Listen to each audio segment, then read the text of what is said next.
हो हम, कैसे आप लोग? उम्मीद करता हूँ सब ठीक-ठाक होंगे। वेलकम करता हूँ सबसे पहले अपने इस YouTube channel crash education news में। आज जो हम एक एमसीक्यूज़ की सीरीज़ लेके चल रहे हैं, वही हम कंटिन्यू करते हैं, जो कि हम कंप्यूटर की सीरीज़ लेके चल रहे हैं 9 की। आज हम चैप्टर नंबर 4 कंप्यूटर के 9th क्लास का उसकी एमसीक्यू सीरीज़ करेंगे। जो चैप्टर का नाम है वो है data communication and computer networks. ठीक है? स्टार्ट करते हैं हम। सबसे पहला एमसीक्यू जो है वो है wired media is also called dash.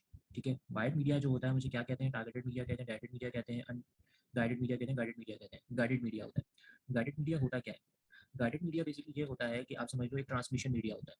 सही है? ट्रांसमिशन का मतलब ये है कि एक सिग्नल जो है वो ट्रांसमिट हो रहा है, तो मतलब कि ट्रांसमिट हो रहा है डायरेक्टली एंड नैरो पाथवे, एक एकदम नैरो पाथवे में जो है ना, एकदम सीधा-सीधा ट्रांसमिट हो रहा है। इस तरीके से बाय यूजिंग फिजिकल लिंक के थ्रू जो है वो ट्रांसमिटेड हो रहा है। तो वो क्या है? वायर्ड मीडिया, वायर है, वायर मीडिया। तो वायर मीडिया का मतलब क्या हुआ? समझ लो कि वायर मीडिया एक तरीके से यही हो गया कि एक डायरेक्टेड, मतलब कि आप ट्रांसमिट कर रहे हो डायरेक्टेड एक नैरो पाथवे में एक वायर जो जाती है, तो नैरो जाती है वायर यूजिंग लिंक के थ्रू, फिजिकल लिंक के थ्रू, तो वायर मीडिया गाइडेड मीडिया कहलाती है। सही है? उसके बाद जो है communication system is made up of dash. Communication system जो है वो अपना उसके अंदर जो होते हैं 3 कंपोनेंट्स, 4 कंपोनेंट्स, 5 कंपोनेंट्स, 6 कंपोनेंट्स, कितने कंपोनेंट्स होते हैं? तो उसके अंदर कम्युनिकेशन सिस्टम में 5 कंपोनेंट्स होते हैं। 5 कंपोनेंट फॉर एग्जांपल कौन-कौन से होते हैं कि सबसे पहले एक सेंडर और रिसीवर होता है। सही है? उसके अंदर मीडियम होता है, किसके ऊपर क्या काम किया जा रहा है। एक कॉन्टेक्चुअल फैक्टर होता है, फिर उसके बाद मैसेज होता है कि क्या मैसेज डिलीवर किया जा रहा है और फिर फीडबैक वहाँ से क्या आ रहा है। ठीक है? सबसे पहले एक सेंडर होगा, सही, एक रिसीवर होगा जो सेंड कर रहा है और जो रिसीव कर रहा है। फिर उसके अंदर मीडियम होगा कि भाई किस चीज़ से सेंड किया जा रहा है, वो आपका मीडियम है। फिर उसके बाद भाई ये आपके बताएगा कि भाई क्या फैक्टर्स हैं, मैसेज क्या-क्या सेंड किया जा रहा है और फीडबैक क्या होगा। टोटल 5 होते हैं, सही है? 5 कंपोनेंट्स। उसके बाद एमसीक्यू नंबर 3 में जो है both physical and logical address are dash different, unique, permanent या टेम्पररी। फिजिकल और लॉजिकल एड्रेसेस जो होते हैं वो यूनिक होते हैं। अब अगर हम डिफरेंस के बारे में जानना चाहें कि भाई लॉजिकल और फिजिकल एड्रेस क्या होता है, कि देखो लॉजिकल एड्रेसेस जो होते हैं वो सीपीयू जनरेट कर रहा होता है, सही है? और फिजिकल एड्रेस जो होता है वो एक लोकेशन होती है जो कि आपके मेमोरी यूनिट में एग्जिस्ट हो रही होती है, मेमोरी यूनिट में होती है, वो एक लोकेशन है। ठीक है? ये समझ लो। तो ये क्या है? फिजिकल एंड लॉजिकल एड्रेस क्या होते हैं? यूनिक होते हैं। एमसीक्यूज नंबर 4 में क्या है कि if you are electrical and electronic engineers, अगर आप इलेक्ट्रिकल इंजीनियर हो या इलेक्ट्रॉनिक इंजीनियर्स हो, यू शुड ज्वाइन डैश। आप क्या चीज़ ज्वाइन कर सकते हो? एएनएसआई, आईटीयू या IETF, I triple E join करोगे। आई ट्रिपल ई का फुल फॉर्म क्या होता है? The institute of electrical and electronics engineer. ठीक है? आप इसको ज्वाइन कर सकते हो अगर आप इलेक्ट्रिकल हो या फिर इलेक्ट्रॉनिक इंजीनियर हो। एमसीक्यू नंबर 5 में क्या है? The topology in which all components are connected to a central device called hub is dash. अब मैं आपको कुछ चीज़ समझा देता हूँ। मतलब कि यार हब का मतलब ये होता है कि इन अ शॉर्ट अगर समझना चाहो कि भाई हब बेसिकली क्या होगा, तो हब ये होता है कि फॉर एग्जांपल एक डिवाइस समझ लो जिससे सारे कंप्यूटर्स कनेक्ट हुए हैं, जैसे बीच में है, जैसे एक टोपोलॉजी है, सारे कंपोनेंट्स कनेक्ट हुए, एक सेंट्रल डिवाइस है, बीच में एक डिवाइस है आपके पास, उससे सारे कंप्यूटर्स आपके कनेक्ट हुए हैं, वो आपका हब होता है। अब यहाँ पे अगर पूछा जाए कि भाई अगर आपसे कि भाई बस टोपोलॉजी क्या होती है, बस टोपोलॉजी एक तरीके से एक ऐसी टोपोलॉजी होती है जहाँ पे क्या हो रहा होता है, जहाँ पे मतलब कि जो आपका केबल जो होता है वो हर के साथ कनेक्ट होता है, मतलब कि डाटा जो है वो ट्रांसमिट हो रहा है एक सिंगल रूट से। सही है? जैसे फॉर एग्जांपल है आपका आपका केबल है, ठीक है? वो सबको अलग-अलग मिल रहा है। हर लैपटॉप को अलग-अलग मिल रहा है, तो वो बस टोपोलॉजी है। और बस टोपोलॉजी के कुछ बेनिफिट्स भी होते हैं। बस टोपोलॉजी के ये होते हैं कि कॉस्ट इफेक्टिव भी होती है, और फिर इसके अंदर आप ये टोपोलॉजी की वर्किंग आप इजीली से समझ पा रहे होते हैं क्योंकि सबके अलग-अलग होते हैं। ठीक है? रिंग टोपोलॉजी क्या होता है? तो रिंग टोपोलॉजी बेसिकली ये होता है कि भाई हर कंप्यूटर जो है कनेक्टेड होता है दूसरे कंप्यूटर से। रिंग टोपोलॉजी, देखो रिंग का मतलब ही समझ जाओ कि एक रिंग बना रहा है। हर टोपोलॉजी दूसरे कंप्यूटर से कनेक्ट होता है ईस्ट साइड से। और लास्ट कंप्यूटर जो होता है वो कनेक्ट किससे हो रहा होता है? जैसे कि हर कंप्यूटर एक दूसरे से कनेक्ट है, मगर लास्ट कंप्यूटर तो किसी से कनेक्ट नहीं हो सकता, तो लास्ट कंप्यूटर फर्स्ट कंप्यूटर से कनेक्ट हो रहा होता है, और ये आपको एक फॉर्म कर रहा होता है रिंग शेप। सही है? रिंग शेप फॉर्म कर रहा होता है। एक कंप्यूटर दूसरे कंप्यूटर कनेक्ट है, दूसरा कंप्यूटर तीसरे कंप्यूटर, जो लास्ट वाला कंप्यूटर होगा फर्स्ट वाले से कनेक्ट होगा, जो कि एक क्या कर रहा होगा? रिंग क्रिएट कर रहा होगा। स्टार टोपोलॉजी क्या होता है? स्टार टोपोलॉजी एक ऐसी टोपोलॉजी होती है जिसके अंदर क्या होता है, एक केबल के थ्रू आप कनेक्ट करा रहे होते हैं, सही है, जिसको आप हब भी कह सकते हैं, सही है, उसको हब भी कहते हैं। अब करते क्या है कि भाई वो हब जो है वो बेसिकली मतलब हर में जो है ना, वो हर से मतलब वो हब से जो तार निकल रही है वो हर कंप्यूटर पे लगी है और वो एक तरीके से स्टार बना रहा होगा। सही है? तो यहाँ पे क्या पूछ रहे हैं कि the topology in which all computer connected central device call hub. Hub से जो है सारे कंप्यूटर जो है वो कनेक्ट हो रहे हैं, वो क्या कहलाता है? वो स्टार टोपोलॉजी कहलाता है। अब आपको समझ में आ गया होगा। उसके बाद जो है change in the shape of signal between sender. अगर आप कोई भी शेप, अगर जैसे फॉर एग्जांपल एक सिग्नल्स आपके मोबाइल में नहीं आ रहे होते या फिर कोई वजह की वजह से आपके सिग्नल, उसको डिस्टॉर्शंस कहते हैं, ठीक है। कि कोई बोलते हैं जब भी आप कॉल करते हो आगे अपने कोई भी नेटवर्क ऑपरेटर को, तो बोलते हैं भाई अभी डिस्टॉर्शन है थोड़ी सी, या फिर टेलीफोन सिग्नल में आपका डिस्टॉर्शन है, तो आप, तो इस तरीके से भी होता है, ठीक है। उसके बाद जो है router determine data part two transfer data packet which is the, मतलब कि भाई एक राउटर जो होता है वो आपके डाटा जो होते हैं डाटा पार्ट को ट्रांसफर कर रहा होता है पैकेट्स के थ्रू में, जो भी डाटा होगा उसके पैकेट्स के थ्रू में, और विच इज वो ऑप्टिमल होता है। मतलब ऑप्टिमल से मुराद ये है कि भाई कोई ना कोई ऑप्टिमल रास्ता, एक ऐसा रास्ता निकालना, मतलब एक आसान रास्ता समझ लो कि निकालना। उसके बाद क्या होता है कि भाई आप अगर एमसीक्यू नंबर 8 को पढ़ें तो converting digital signal to analog, अगर डिजिटल सिग्नल को एनालॉग में कन्वर्ट करेंगे तो उसको हम कहते हैं मॉड्यूलेशन, ठीक है। मॉडिफिकेशन का मतलब ये होता है कि कोई भी चीज़ को, आपकी चीज़ बनी हुई है, आप उसको फिर से उसको न्यू शेप दे रहे हो, उसको मॉडिफाई कर रहे हो, ठीक है। इसके बाद आपके पास क्या है,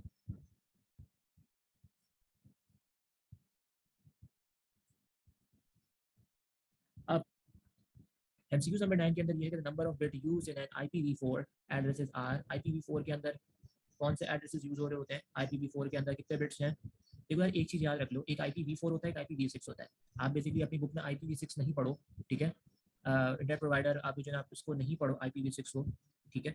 बट IPv4 के जो टोटल एड्रेसेस बिट्स होते हैं वो 32 होते हैं, और IPv6 के अंदर जो बिट्स होती हैं वो आपकी 128 बिट्स होती हैं। बाइनरी नंबर एड्रेस जो होता है 128 होता है। तो अगर पेपर में IPv6 एड्रेस बिट्स पूछ ली जाए तो 128 होता है, और IPv4 पूछ लिया जाए वो 32 होता है, सही है। उसके बाद अगर आपसे पूछा जाए कि the loss of energy, MCQ number 10 में the loss of energy transmission signal refer to, एक लॉस ऑफ एनर्जी ट्रांसमिशन जो आपके सिग्नल्स हो रहे हैं वो कहलाते हैं एटेन्यूएशंस, ठीक है, एटेन्यूएशंस कहलाते हैं वो। उसके बाद जो है एमसीक्यू नंबर 11 में आपका बेसिकली इस तरीके से कहलाता है कि the conversion between two people, एक कन्वर्जेंस जो होती है वो जब दो लोगों के दरमियान होती है, उसको क्या एग्जाम है, कम्युनिकेशन। कम्युनिकेशन मतलब बातचीत, और बातचीत हमेशा अपने आप से नहीं की जाती, दो कन्वर्जेंस हो रही होती है थर्ड पर्सन और आपके दरमियान, ठीक है। जैसे इसका तो एक तरीके से, उसके बाद जो होता है कि भाई इलेक्ट्रॉनिक कम्युनिकेशन जो होती है, जैसे कि भाई ईमेल्स हो रही है या फिर आपके पास इंस्टेंट मैसेजेस हो रहे हैं, फोन कॉल हो रहे हैं, किसका एग्जांपल होती है, वो एग्जांपल होती है डाटा कम्युनिकेशन की। डाटा कम्युनिकेशन की इस तरीके से होती है कि देखो फॉर एग्जांपल एक सेंडर है और एक रिसीवर है। सेंडर कौन है, मैं हूँ, मैं सेंड कर रहा हूँ, और उसके बीच में जो आ रहा है वो एक ट्रांसमिशन मीडियम है। ट्रांसमिशन मीडियम के भाई क्या चीज़ हो रही है, मैसेजेस हो रहे हैं, तो भाई वो अब मैसेजेस हो रहे हैं या ईमेल हो रहा है, सेंडर ने ईमेल किया या मैसेज किया किसको, रिसीवर को, सही है। तो ये बेसिकली एक सेट ऑफ रूल है, प्रोटोकॉल्स हैं, जो देखो यार सेंडर बेसिकली क्या वो प्रोटोकॉल है, वो रूल फॉलो कर रहा है सेंडर, फिर रिसीवर भी एक रूल फॉलो प्रोटोकॉल कर रहा है, रूल्स होते हैं, सही है। और बीच में क्या मैसेजेस, तो सेंडर मैसेज सेंड कर रहा है, ट्रांसमिशन मीडियम वाला मैसेज है किसको, रिसीवर को, ठीक है। तो ये चीज़ तो एक्स्ट्रा पॉइंट था, बट यहाँ पे जो है अगर आप ईमेल कर रहे हो ये भी उसी तरीके से समझ लो कि एक सेंडर एक रिसीवर है, और वो बेसिकली बीच में आपका ट्रांसमिशन मीडियम है, सही है। किस तरीके से मैं बताता हूँ, देखो यार ये हमारे पास एक सेंडर है, ठीक है, ये हमारे पास एक रिसीवर है जो रिसीव कर रहा है, ये बीच में जो जा रहा है ना ये हमारा ट्रांसमिशन मीडियम है, ट्रांसमिट मीडियम है, जो कि क्या हो रहा है यहाँ पे ईमेल्स जा रही हैं या फिर यहाँ पे मैसेज हो रहा है, ठीक है। तो ये बेसिकली हमारा क्या, ये प्रोटोकॉल है, ये रूल्स बता रहा है कि भाई ये रूल आपने फॉलो करना है, दोनों को प्रोटोकॉल दिए जा रहे हैं, रूल चाहिए। ये सेंडर इस मीडियम को फॉलो करेगा, ईमेल ये सबको रिसीव कौन करेगा, रिसीवर करेगा, आप रिसीव करो, ठीक है। इस तरीके से सही है। अब आप रॉ फैक्ट्स और फिगर की कलेक्शंस कर रहे होते हो, रॉ डाटास ले रहे होते हो, तो वो बेसिकली डाटा कहलाता है। फैक्ट एंड फिगर के ऊपर हमेशा जब भी बात करेंगे वो डाटा होता है। अब उसके बाद the text number symbol, MCQ 14 है, text number symbol image voice and video which are process by computer and digital devices, मतलब कि कोई टेक्स्ट होगा, नंबर होगा, सिंबल्स होगा, इमेजेस होगा, वॉइसेस होंगी या वीडियोस होंगी, कंप्यूटर के अंदर वो सारे डाटाज हैं हमारे, टेक्स्ट हुआ, नंबर हुआ, सिंबल्स हुआ, इमेजेस, सब डाटाज हैं। Dash is the process of exchanging data information between human and computer devices, इंसान ह्यूमन और कंप्यूटर डिवाइसेस का जो डाटा कम्युनिकेशन कहलाता है। MCQ 16 के अंदर क्या है कि भाई the dash mean image millions of data in every direction via ये wireless and medium, wired medium, ये वही डाटा ट्रांसमिशन है। आप किस तरीके से, मैंने आपको समझाया था, सेंडर रिसीवर, बीच में ट्रांसमिशन है, मैसेज हो रहा है, मतलब कोई भी डायरेक्शन में, जैसे वायरलेस में भी हो सकता है और वायर्ड मीडियम में भी होता है, और डाटा ट्रांसमिशन होता है। ह्यूमन वॉइसेस जो होती है वो एनालॉग सिग्नल की एक एग्जाम्पल होती है। MCQ 18 के अंदर क्या है कि सिग्नल यूज बाय कंप्यूटर, जो कंप्यूटर सिग्नल यूज कर रहे होते हैं वो कौन से सिग्नल्स होते हैं, data signal, digital signal, analog signal या फिर इलेक्ट्रिकल सिग्नल, डिजिटल सिग्नल्स होते हैं, ठीक है। उसके बाद जो है हम basically the bit is the actual binary digit which is the basic unit of data transmission, मतलब कि बिट्स जो होता है वो एक बाइनरी डिजिट्स होती हैं, जो कि बेसिक यूनिट ऑफ डाटा क्या डाटा ट्रांसमिशन हो रहे होते हैं उसके अंदर। अब सबसे स्मॉलर वैल्यू कौन सी होती है, सही है, एमबीपीएस या केबीपीएस या फिर जीबीपीएस। अच्छा, सबसे स्मॉलर बीबीपीएस होती है। बीपीएस क्या है? बिट पर सेकंड। बिट पर सेकंड क्या होता है? एक ऐसा यूनिट होता है जो कि आप क्या कर रहे होते हो, आप मेजरिंग कर रहे होते हो, किस चीज़ को मेजर करते हो? ट्रांसमिशन के, speed of transmission of data, कितनी देर में आपका डाटा जा रहा है, सही है। और फिर on a network of computer, कोई भी नेटवर्क ऑफ कंप्यूटर, ये सब सही है। जैसे कि समझ लो कि यार, अगर इस तरीके से समझ लो कि कोई भी अमाउंट ऑफ इन्फॉर्मेशन सेंड हो रही है, रिसीव हो रही है, कितने अमाउंट ऑफ टाइम में, और बेसिकली इसके अंदर बिट्स जो होती हैं वो या फिर 1 होती है या फिर 0 होती है। तो स्मॉलर वैल्यूज हमेशा जो भी होएगा वो बीपीएस होता है। एमसीक्यू 21 के अंदर क्या होता है कि भाई कम्युनिकेशन सिस्टम है 5 कंपोनेंट, जो कि मैंने आपको ऊपर बता दिया था, सही है।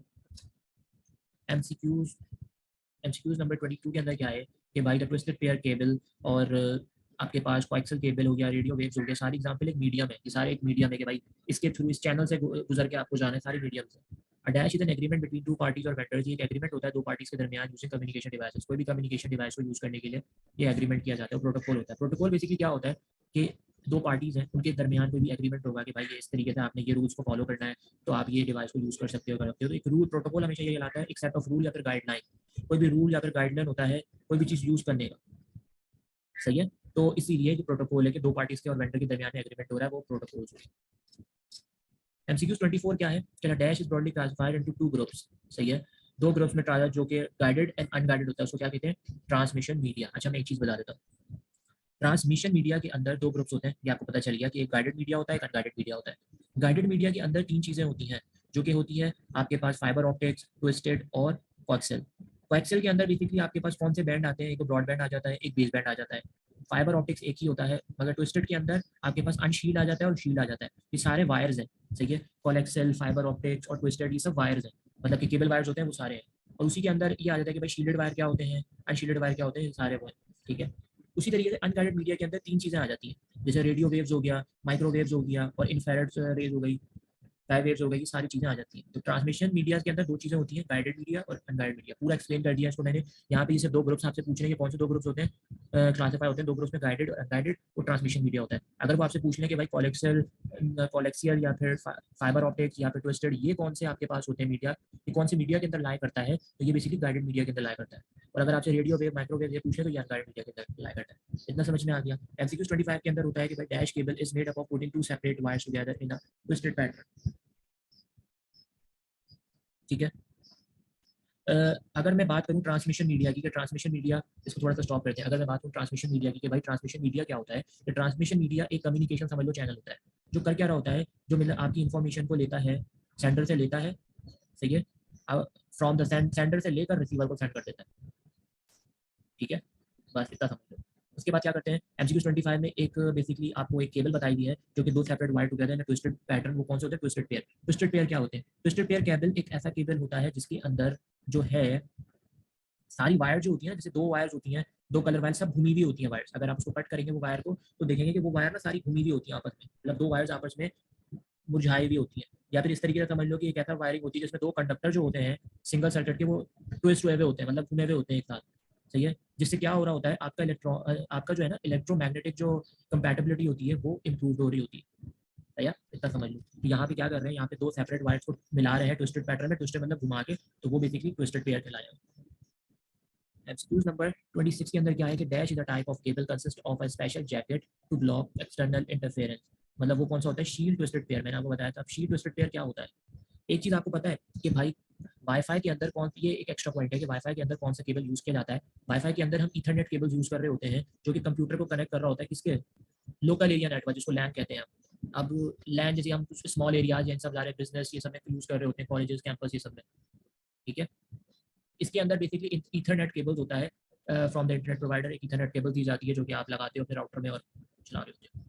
अब हम आ जाते हैं अपने पॉइंट के ऊपर, जो कि 26 है। शील्ड ट्विस्टेड पेयर क्या होता है? शील्ड ट्विस्टेड पेयर बेसिकली एक केबल होता है, जो कि क्या कर रहा है, चार pair of signal carrying wires होती हैं इसके अंदर, चार पेयर्स होती हैं, मतलब कि चार चार की पेयर्स होती है अंदर में, सही है। लाल, ब्लू, हरा, ग्रीन, इस तरह के कलर्स होंगी, चार की पेयर बनी हुई होगी वायर की, जब आप कट करोगे इस वायर को, शील्ड ट्विस्टेड पेयर को, सही है। ये बेसिकली वायर का मतलब क्या, ये आपके मतलब वही इलेक्ट्रोमैग्नेटिक इंटरफेरेंस को कम करता है, सही है। और इसके अंदर बेसिकली जो बहुत सारे टाइप्स होते हैं, जैसे कि भाई फॉइल ट्विस्टेड पेयर्स भी होते हैं इसमें, और भी बहुत सारे, ये बहुत एक्स्ट्रा हो जाएगा, बट यहाँ पे ये आपसे क्या बोल रहे हैं कि ये आपके पास special jacket to block external interference, तो वो शील्ड होगा।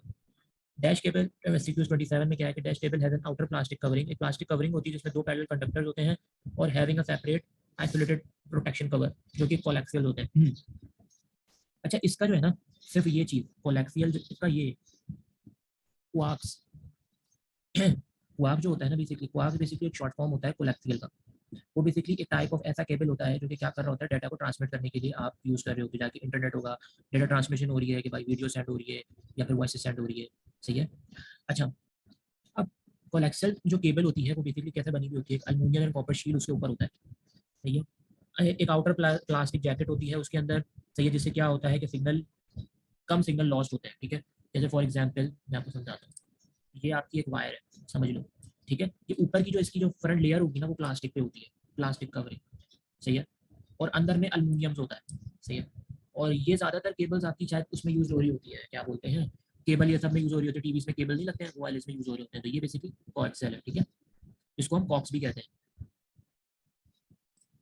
सही है। अब उसके बाद एमसीक्यू 28 में क्या है कि in dash cable data is transferred in a form of light. कौन सा टेबल है कि फॉर्म ऑफ लाइट ट्रांसफर होती है, वो फाइबर ऑप्टिक्स होता है।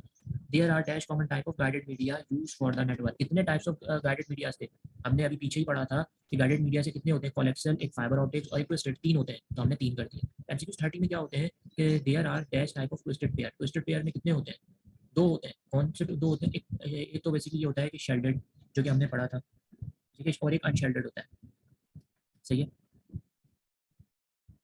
अब उसके बाद आप जब टेलीफोनिक एप्लीकेशन ये सब यूज कर रहे होते हैं, उसके अंदर आप यूटीपी करते हो। यूटीपी क्या होता है, अनशेल्डेड ट्विस्टेड पेयर। ठीक है। मोस्टली यूज कर रहे होते हो। अब dash is use in fast data rate Ethernet and also in voice and data channel and telephone line, जो कि टेलीफोन लाइन में भी ये यूज किया जा रहा होता है कभी कभार, जो कि शील्डेड ट्विस्टेड पेयर होता है। एमसीक्यू स्टडी में cable TVs and analog television network widely use dash cables. कौन सा केबल यूज कर रहे होते हैं, जैसे मैंने आपको बताया, कॉक्स केबल, कॉक्स या कोलैक्सिस। एमसीक्यू 34 में क्या है, there are dash major type of unguided media. Unguided media के कितने टाइप्स होते हैं, तीन टाइप्स होते हैं, जिसमें मैंने आपको बताया था कि भाई रेडियो वेव्स होता है, माइक्रोवेव्स होता है और इंफ्रारेड होता है, तीन टाइप्स होते हैं। एमसीक्यू 35 में क्या है कि it is a device that connect to और मोर नेटवर्क। दो या दो से ज्यादा नेटवर्क को कौन सी चीज होती है, कौन सा डिवाइस कनेक्ट करता है, वो राउटर होता है। वाईफाई के जो जैसे राउटर्स होते हैं, वो कर क्या होते हैं, आपके घर में जितने भी लोग होते हैं वो सब उसके पासवर्ड के थ्रू कनेक्ट कर रहे होते हैं। तो वो एक बंदा नहीं कनेक्ट कर सकता, घर में जितने अफराद हैं, चार हो पांच हो, तो वो दो या दो से ज्यादा मतलब लोग कनेक्ट कर सकते हैं, तो वो राउटर है। सही है। अब बेसिकली अब क्या है कि भाई an electronic signal that is converted into a pattern of bits to represent the sequence of discrete value. Discrete value बताएगा या फिर आपके पास कोई एट एनी गिवन टाइम वो डिजिटल सिग्नल होते हैं, मतलब एक पैटर्न ऑफ बिट की या फिर सीक्वेंस डिजिटल सिग्नल बता रहा होगा ये आपको। अच्छा, it is the rate at which data is transferred and normally measure, मतलब कि एक ऐसा रेट जो कि डाटा ट्रांसफर और मेजर कर रहा होता है किसमें, बिट पर सेकंड, बीपीएस में, वो डाटा रेट कहलाता है। डाटा रेट हमेशा जो है वो मेजर कर रहा होता है बीपीएस के अंदर। उसके बाद जो है इट इज द एमसीक्यू 39 के अंदर, it is the number of signal transmitted पर सेकंड। ट्रांसमिटेड पर सेकंड कौन सा होता है, बॉड रेट। बॉड रेट से होते हैं वो ट्रांसमिट कर रहा होता है। अच्छा, signal to noise ratio MCQ 14 में है कि signal to noise ratio is often express, किसमें एक्सप्रेस कर रहे होते हैं, मैं आपको बताता हूँ। Signal to noise ratio basically SNR होता है। एसएनआर बेसिकली करता क्या है, एसएनआर ये होता है कि आपका एक रेशियो बता रहा होता है कि जो आपका power of the desired input signal जो है उसके ऊपर एंड द बैकग्राउंड नॉइज कितनी है और आपकी पावर आउटपुट सिग्नल्स की कितनी है। और इसको बेसिकली हम डिस्क्राइब कर रहे होते हैं एसएनआर डीबी। एसएनआर डीबी का मतलब क्या होता है, डेसिबल्स। ठीक है। डीबी मतलब डेसिबल, डेसिबल। ठीक है। मैंने एक्सप्लेन कर दिया इसको, तो डेसिबल्स के अंदर आप इसको एक्सप्रेस करते हैं। ये एसएनआर होता है। Signal to noise ratio, signal means S, noise means N, R means ratio N, S N R. अब एमसीक्यू नंबर 41 क्या है कि dash it is a channel और path through which message is carried और from sender to receiver, मतलब कि कौन सा ऐसा चैनल होता है जिससे वो मैसेज जाता है, उसको मीडियम कहते हैं। मतलब कि कौन सा मीडियम है आपका, आप मैसेज कर रहे हो, अब क्या मैसेज मैसेज क्या कर रहे हो, क्या नहीं, आपका मीडियम ट्रांसमिट जिसे कहते हो आप, और medium. The rules and procedure on which computer exchange data और नेटवर्क, मतलब वो रूल्स और जिसमें आप अपने कंप्यूटर को डाटा और नेटवर्क को एक्सचेंज करोगे, वो प्रोटोकॉल होती है। प्रोटोकॉल मतलब वही समझ लो कि एक तरीके से कोई रूल हो जाता है, ठीक है। रूल या फिर कोई प्रोसीजर आपने किसी भी कंप्यूटर को दिया हो या फिर किसी भी कोई भी चीज़ आप खरीदते हो, आपको रूल दिया जाता है या फिर आपको प्रोसीजर दिया जाता है कि इसको फॉलो करके आपने करना है, सही है, वो गाइडलाइन समझ लो, तो वो प्रोटोकॉल होता है। अब MCQ 43 में क्या है, इट इज द वायरलेस और physical part between the sender और receiver through which data is send and receive from one place to another. मतलब कि एक ऐसे फिजिकल पार्ट है जहाँ सेंडर जो है और रिसीवर डाटा को सेंड कर रहा है और रिसीव कर रहा है एक प्लेस से दूसरी प्लेस से, जिसको हम ट्रांसमिशन भी कहते हैं। ट्रांसमिशन में जैसे कि भाई मैसेज हो गया हमारा, तो मैसेज एक जगह से आ रहा है दूसरी जगह पर जा रहा है, सही। और कम्युनिकेशन चैनल मतलब बातचीत का जरिया, कम्युनिकेशन चैनल क्या है, आपका मैसेज है। तो वो बेसिकली मैसेज पास हो रहा है सेंडर और रिसीवर के दरमियान, तो बोथ ए और बी हो गया। In signal are transmitted narrow pathway, और फिजिकल लिंक्स जो आपके पास होती है, पाथवे होती है, और फिजिकल लिंक्स यूज कर रहा होता है वो गाइडेड मीडिया होता है। अगर आपके पास एक वायर्ड और या फिर ट्रांसमिशन मीडिया है तो वो गाइडेड मीडिया है, सही है। तो ये बेसिकली हमारा जो था chapter number 4 data communication data network से रिलेटेड सारे एमसीक्यूज थे, सारे इंपॉर्टेंट पॉइंट्स थे जो हमने कवर करे। उम्मीद करता हूँ ये चैप्टर्स आपको समझ में आया होगा। पेपर के पर्सपेक्टिव के हिसाब से मोस्ट इंपॉर्टेंट चैप्टर है डाटा कम्युनिकेशन एंड नेटवर्क, और वेब डेवलपमेंट और आपका डेटाबेस। ये 3 चैप्टर्स एमसीक्यूज के लिहाज से बहुत इंपॉर्टेंट चैप्टर्स हैं जो कि पेपर्स में हमेशा पूछे जाएंगे आपसे, और जो मैंने एमसीक्यूज वही एमसीक्यूज कवर आउट करे हैं यहाँ पे जो आपके पेपर्स में मोस्ट इंपॉर्टेंट आने के चांसेस हैं। तो उम्मीद करता हूँ ये वीडियो आपको समझ में आई होगी। इंशाल्लाह हम नेक्स्ट टॉपिक के साथ और नेक्स्ट वीडियो में हाजिर होंगे, तब तक के लिए अल्लाह हाफिज़।